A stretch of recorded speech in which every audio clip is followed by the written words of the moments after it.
Hello friends. तो आज की वीडियो में हम पढ़ने वाले हैं जो हमने ऑर्गेनिज्म के बारे में पढ़ा था उसका ये पार्ट 2 होने वाला है। ठीक है, फर्स्ट पार्ट में हमने पढ़ लिया था कि ये सेल था, ये डिस्कवर किसने किया था। ठीक है, और थोड़ा बहुत सेल थ्योरी के बारे में पढ़ लिया था और एक बीच में एक वीडियो बनाई थी मैंने जो मतलब सेल के बारे में थी कि एक न्यूबॉर्न बेबी में कितने सेल्स रहते हैं, एक एडल्ट में उसके कंपेयर में कितने सेल्स रहती है, ये सारी चीजें हमने पढ़ ली थी। आज डायरेक्टली हम फटाफट क्या करते हैं, जो उसका आगे का सिलेबस है वो भी कंप्लीट करते हैं।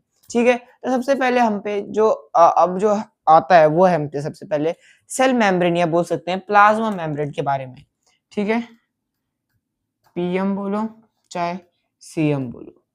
ठीक है, पीएम मतलब प्लाज्मा मेम्ब्रेन, सीएम मतलब सेल मेम्ब्रेन। ठीक है, ये जो सेल मेम्ब्रेन है, प्लाज्मा मेम्ब्रेन है, ये मतलब होते क्या है ये तो मैं बताऊंगा। सबसे पहले बता देता हूँ इसके जो अनेक प्रकार की बहुत सारे प्रकार के जो नाम है।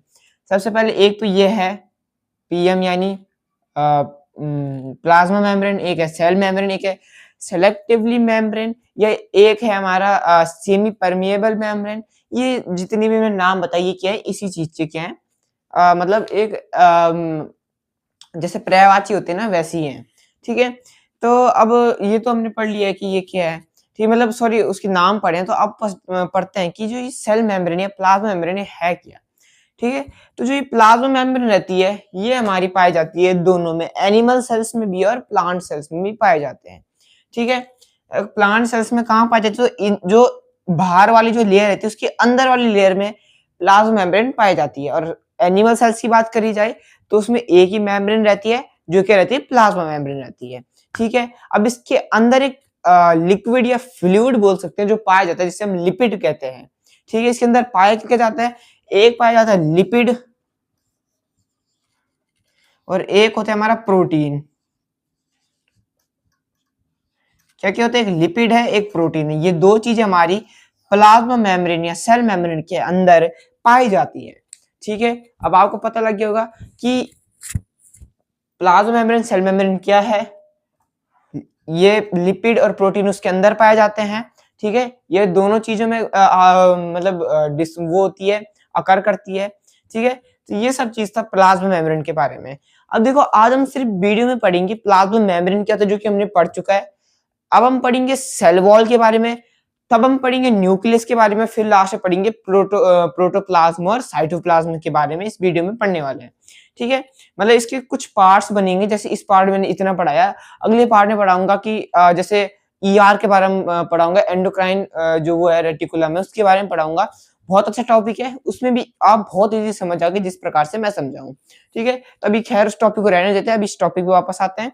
तो देखो ये है, ये हमको समझ आ गया है। अब इसके बाद का इसके बाद का जो अगला है वो है सेल वॉल क्या होती है।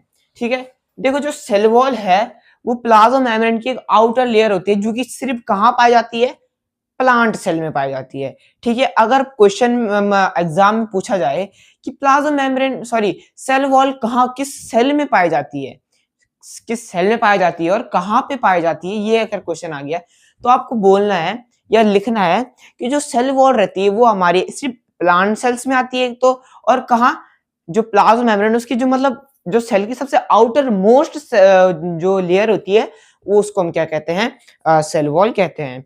तो अब जो सेल वॉल है वो मतलब किससे बनी रहती है, जो सेल वॉल है वो हमारी सेल्यूलोज से बनी हुई होती है। ठीक है, नाम स्क्रीन पर भी आ रहा होगा। तो सेल वॉल किससे बन रहती है, सेल्यूलोज से बन रहती है। ठीक है, अब जो प्लाज्मा मेम्ब्रेन था वो क्या करता था, एक परफेक्ट शेप देता था, किसको देता था, वो जो सेल था उसे एक परफेक्ट शेप देता था। पर जो उससे ज्यादा परफेक्ट शेप देता है वो सेल वॉल देता है क्योंकि सबसे आउटर मोस्ट है। ठीक है, तो वो क्या देता है, सबसे परफेक्ट शेप देता है सेल को। ठीक है, ये तो था, मतलब ये तो छोटे मोटे टॉपिक थे जैसे कि प्लाज्मा मेम्ब्रेन पीएमसीएम पढ़ाया और मैंने पढ़ाया कि सेल वॉल के बारे में। अब पढ़ते हैं न्यूक्लियस, जो सबसे ज्यादा मेन है, जो हम सेल वाले चैप्टर में जो पढ़ते हैं वो सबसे उसमें सबसे ज्यादा मेन मुझे लगता है वो है हमारा न्यूक्लियस। ठीक है, मैं शॉर्ट में लिख रहा हूँ एन न्यूक्लियस। तो न्यूक्लियस से आप क्या समझते हैं, क्या होते हैं, सबसे पहले बता दें, जो न्यूक्लियस रहता है ना उसे हम क्या कहते हैं, कंट्रोल सेंटर ऑफ क्या कहते हैं, सेल भी कहते हैं। यानी एक सेल का कंट्रोल सेंटर जहां पे सारी चीजें कहती परफॉर्म होती है उसे हम सेल न्यूक्लियस कहते हैं। यहाँ अगर आप लोग नोट्स बना रहे हो इस चीज की मतलब तैयारी करो, अगर आपका कभी जैसे पेपर आने वाला है, अगर आप इस चीज की तैयारी करो न्यूक्लियस क्या हो सकती है, तो आप सिंपल में लिख सकते हो ये क्या है, एक सेल का क्या एक ब्रेन है, क्या एक ब्रेन है, किसी सेल की एक ब्रेन है, उसे हम क्या कहते हैं, न्यूक्लियस कहते हैं। ठीक है, ये सारे जो फंक्शन होते हैं एक सेल के अंदर वो क्या करती है, परफॉर्म करती है। ठीक है, न्यूक्लियस। अब जो ये न्यूक्लियस है ये इसमें क्या होता है, बहुत सारी चीजें पाई जाती है, जैसे कि क्रोमेटिन चेन हो गई, बहुत सारी चीजें हैं। ठीक है, तो इसके अंदर मैंने बता दिया जैसे क्रोमेटिन चेन होती है, और भी कई सारी चीजें होती है, जैसे कि एक क्रोमेटिन चेन होती है, कुछ इस प्रकार से होती है, ऐसे में रहती है, और इसी न्यूक्लियस के अंदर हमारा डीएनए भी पाया जाता है। क्या पाया जाता है, डीएनए। आपने डीएनए और आरएनए के बारे में तो सुना ही होगा। ठीक है, डीएनए और आरएनए के बारे में तो सुना ही होगा। तो आपके लिए एक टेस्ट टाइप का है, आपको डीएनए और आरएनए की फुल फॉर्म लिखनी है। ठीक है, तो इन दोनों चीजों को मैं इस वीडियो के लास्ट में बताऊंगा, इन दोनों की फुल फॉर्म। ठीक है, फिलहाल अभी पढ़ते हैं, न्यूक्लियस के बारे में पढ़ लिया है। अब इसी में एक टर्म आता है साइटोप्लाज्म आता है। क्या आता है, सॉरी साइटोप्लाज्म नहीं, इसमें देखो न्यूक्लियस तो हमने पढ़ लिया है कि न्यूक्लियस क्या होता है, centre of the control centre of the क्या होता है, सेल होता है। ये चीज बहुत आसान है। ठीक है, और इसके बाद हम पे आता है जो क्या है, प्रोटोप्लाज्म और साइटोप्लाज्म है। ये दो चीजें हमारी इसके बाद है। तो प्रोटोप्लाज्म क्या होता है और साइटोप्लाज्म, सबसे पहले साइटोप्लाज्म के बारे में बात करते हैं। तो साइटोप्लाज्म एक मतलब जो प्रोटोप्लाज्म का एक टाइप है। ठीक है, या बोल सकते हैं एक पार्ट है जो क्या करते हैं, जो प्लाज्मा मेम्ब्रेन है और जो हमारा जो अंदर का जो न्यूक्लियस है उसके बीच की जो वो रहती है, उसमें एक फ्लूइड पाया जाता है। ठीक है, एक प्लाज्मा मेम्ब्रेन, सॉरी न्यूक्लियस ही प्लाज्मा मेम्ब्रेन, सेल जो सेल वॉल रहती है उसके बीच में जो फ्लूइड पाया जाता है वो उसका नाम क्या है, साइटोप्लाज्म है। ठीक है, पता लग गया। अब जो प्रोटोप्लाज्म है वो क्या होता है, प्रोटोप्लाज्म क्या है, एक मतलब वही चीज है जो मैंने आपको समझाया है। ठीक है, ज्यादा कुछ सीखने की जरूरत नहीं प्रोटोप्लाज्म में।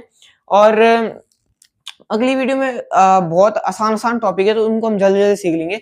तो इस वीडियो में हमने पढ़ा कि प्लाज्मा मेम्ब्रेन क्या होती है। ठीक है, एक जैसे सेल वॉल का एक डायग्राम देख लो, कुछ इस प्रकार से एक सेल वॉल का डायग्राम रहता है जो कि किसका रहता है, प्लांट सेल का रहता है। तो ये जो बाहर वाली लेयर रहती है हमारी सेल वॉल रहती है, CW यानी सेल वॉल मान लेते हैं। अब इसकी पाई जाती है इसकी अंदर वाली लेयर जिसे हम क्या कहते हैं, प्लाज्मा मेम्ब्रेन, या क्या कहते हैं, सेल मेम्ब्रेन भी कहते हैं। ठीक है, ये हो गया। फिर इसके अंदर पाया जाता है न्यूक्लियस। ठीक है, जिसमें क्या रहती है, क्रोमेटिन चेन रहती है।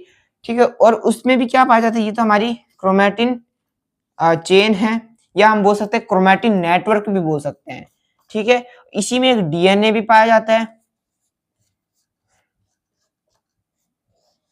ठीक है, इनके बीच में फ्लूइड पाया जाता है, साइटोप्लाज्म। ठीक है, ये सारी चीजें क्या हैं जो हमने इस वीडियो में पढ़ी है वो पढ़ी है।